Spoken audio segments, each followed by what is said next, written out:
Hello everyone, आज मैं आपको दिखाता हूँ कि अगर आप टेम्पलेट यूज़ कर रहे हैं तो उसमें डेटा कैसे पास करते हैं। बिकॉज़ ये बहुत इंपॉर्टेंट है।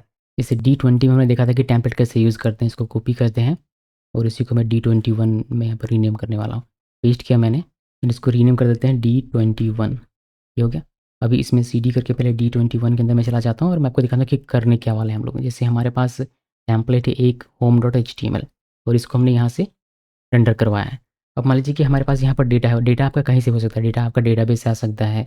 अभी सिंपलिसिटी के लिए हम लोग मान लेते हैं कि हमारे पास एक डेटा है इक्वल, इसमें एक एरे हमने यहाँ पर लिख दिया हुआ है, लिख दिया राज और यहाँ पर लिख देते हैं सुमित, देन यहाँ पर हमने लिख दिया राहुल। ये 3 हमारे पास नाम है, डेटा है एक। इसको हमें पास करना है इस टेम्पलेट के पास जहाँ हम लोग इसको दिखा सकें, प्रिंट कर सकें, मतलब वेब पेज में हमारा विज़िबल हो सके। तो उसके लिए आपको ये डेटा पूरा का पूरा पास करना होता है। यहाँ पर जैसे हमने ये लिखा हुआ है, मैं इसको थोड़ा-सा और बेहतर बनाने के लिए इसको इस तरीके से लिख देता हूँ और ये कुछ इस तरीके से, ठीक है। तो यहाँ पर आपको कॉमा देना है और यहाँ लिखिए आप डेटा और यहाँ पर डेटा में जो भी होगा वो हमारा चला जाएगा। तो इस तरीके से आप पास कर सकते हैं जो भी आपका डेटाबेस से आए या फिर अपना खुद का डेटा हो या फिर कुछ कैलकुलेटेड डेटा हो, वो सारा आप यहाँ से इस तरीके से पास कर सकते हैं। अब ये जो डेटा प्रॉपर्टी है ये चली जाएगी इस टेम्पलेट के पास, जो टेम्पलेट यहाँ मेंशन है वहाँ पर। और यहाँ पर टेम्पलेटिंग इंजन का जो अपना सिंटेक्स होता है उसका आप यूज़ कर सकते हैं। जैसे एक लिस्ट है हमारे पास, तो उसमें सारा हमें दिखाना है, तो हम लोग क्या कर सकते हैं, एक यूएल टैग यूज़ कर सकते हैं। यूएल टैग मैंने यूज़ किया और यहाँ पर हम लोग एक फॉर लूप लगाएंगे। फॉर लूप लगाने का तरीका ये होता है, टेम्पलेटिंग इंजन में जिंजा 2 में ये हमें फॉर्मेट मिलता है, मतलब सिंटेक्स मिलता है। लिखते हैं dt इन डेटा, मतलब डेटा में एक एक प्रॉपर्टी जाए और निकाल के भेजे। यहाँ पर हम लिखते हैं li और यहाँ पर सिंपली हम लोग लिख देते हैं dt, मतलब एक एक करके डेटा में पहले राज है तो dt में राज चलाएगा, फिर राज दिखेगा, फिर इस तरीके से सुमित, उस तरीके से राहुल दिखेगा।